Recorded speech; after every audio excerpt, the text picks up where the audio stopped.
Bien-aimés de Dieu, la liturgie de ce jour oriente notre regard sur la finalité de notre appel, qui est la constitution du corps du Christ, qu'est l'Église dans l'unité. Dans les 3 premiers chapitres de la lettre aux Éphésiens, Saint Paul a exposé le dessein du salut de Dieu opéré dans le Christ avant même la fondation du monde.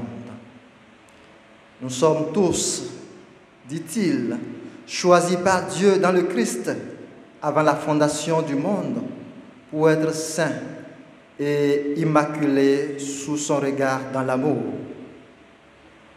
En ces mots, l'apôtre Paul nous signifie que notre présence aujourd'hui dans cette Église n'est ni un accident, ni un hasard, encore moins un mérite, parce que nous sommes prédestinés à être pour lui des fils adoptifs par Jésus-Christ.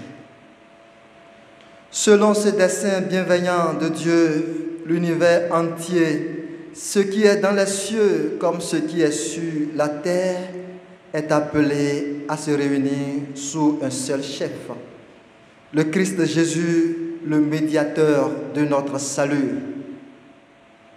De ce qui est divisé, séparé de Dieu par le péché, il a fait une unité.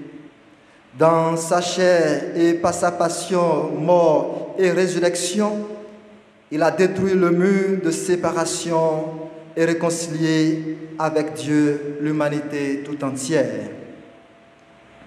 Dans les 6 premiers versets du chapitre 4 de la lettre aux Éphésiens que nous venons d'écouter, Saint Paul donne une exhortation pour la constitution organique du rassemblement du peuple de Dieu dans le Christ.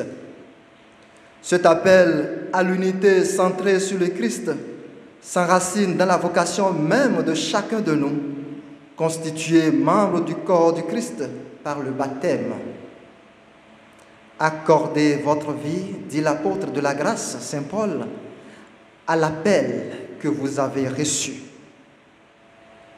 En réponse à la rédemption objective opérée par Dieu dans le Christ Jésus, nous sommes appelés à apporter notre pierre à l'édifice de cette Église du Christ, fondée sur les apôtres, au moyen de 4 vertus culminant dans l'amour et constitutives de la cohésion communautaire. En toute humilité et douceur, avec patience, supportez-vous les uns les autres dans l'amour. Appliquez-vous à l'unité de l'esprit par le lien de la paix. L'action chrétienne à la concrétisation de l'Église corps mystique du Christ et âme du Saint-Esprit ne consiste pas à créer cette unité donnée par Dieu lui-même, mais à la désirer et à œuvrer à son avènement dans la contemplation de l'essence même de Dieu qui est communion.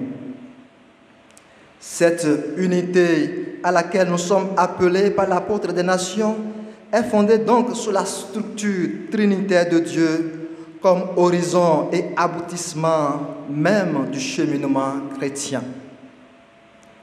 Il y a un seul corps et un seul esprit.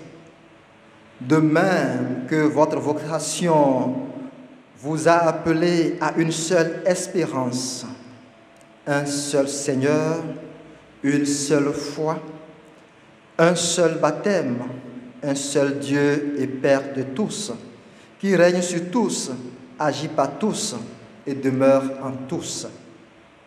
Saint Paul appelle les chrétiens à être en tension continue vers Dieu manifesté comme Père, Fils et Esprit Saint au moyen de la foi et de l'espérance pour la manifestation authentique et tangible de l'unité organique de l'Église militante en marche vers sa destinée en Dieu.